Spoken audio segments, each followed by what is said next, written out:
Les chrétiens affirment que Jésus, paix sur lui, a été envoyé au monde entier, tandis que les musulmans soutiennent que le prophète Muhammad, paix sur lui, a été envoyé à l'humanité entière. Cependant, une analyse approfondie des textes sacrés permet de mieux comprendre ces affirmations et de clarifier les différences entre les deux. Jésus, paix sur lui, lui-même déclare dans Matthieu 15, 24 « Je n'ai été envoyé qu'aux brebis perdues de la maison d'Israël ». Ce passage, clair et explicite, suffit à réfuter l'idée selon laquelle Jésus aurait été envoyé au monde entier. Il précise que sa mission était principalement destinée aux enfants d'Israël, et non à l'ensemble de l'humanité. De plus, plusieurs autres versets de la Bible confirment cette limitation. Par exemple, dans Matthieu 10, 5 à 6, Jésus donne des instructions précises à ses disciples. « Ne vous rendez pas chez les païens, et n'entrez pas dans les villes des Samaritains.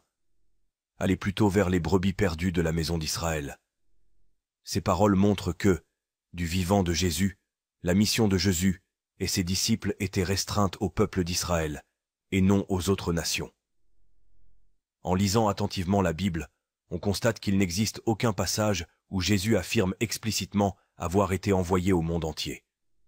Au contraire, il insiste à plusieurs reprises sur le fait que sa mission était destinée aux enfants d'Israël. Certaines personnes pourraient argumenter en citant Marc 16, 15, où Jésus dit « Allez par tout le monde et prêchez la bonne nouvelle à toute la création. » Cependant, pour comprendre de quel monde il était question ici, il est essentiel de se référer à Jean 18, 20, où Jésus déclare « J'ai parlé ouvertement au monde. J'ai toujours enseigné dans la synagogue et dans le temple, où tous les Juifs s'assemblent, et je n'ai rien dit en secret. » Ainsi, le monde dont parle Jésus dans ce contexte semble se limiter au monde juif. En ce qui concerne le prophète Muhammad, paix sur lui, il a été envoyé en tant que dernier prophète et messager pour compléter la religion de tous les prophètes avant lui et clore la prophétie. Sa mission, contrairement à celle de Jésus, était explicitement universelle. Dans la sourate 34, 28, Allah s'adresse au prophète Muhammad, paix sur lui en ces termes. « Et nous ne t'avons envoyé qu'en tant qu'annonciateur et avertisseur pour toute l'humanité. » Mais la plupart des gens ne savent pas.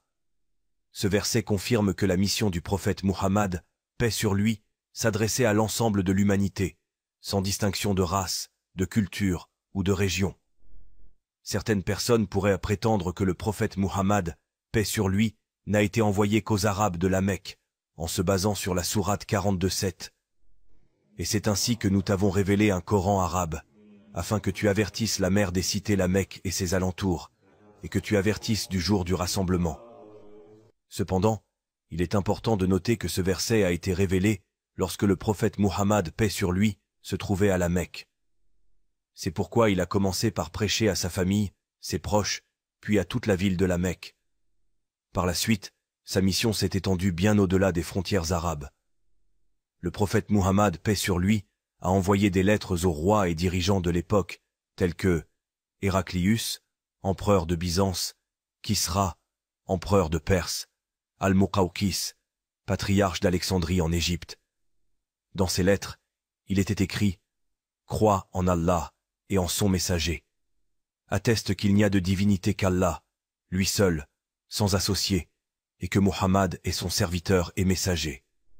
Je t'appelle à Allah, car je suis le messager qu'Allah a envoyé à l'humanité entière. » Ces actions démontrent clairement que la mission du prophète Muhammad, paix sur lui, était universelle, s'adressant à tous les peuples et à toutes les nations, contrairement à la mission de Jésus, paix sur lui, qui était limitée aux enfants d'Israël.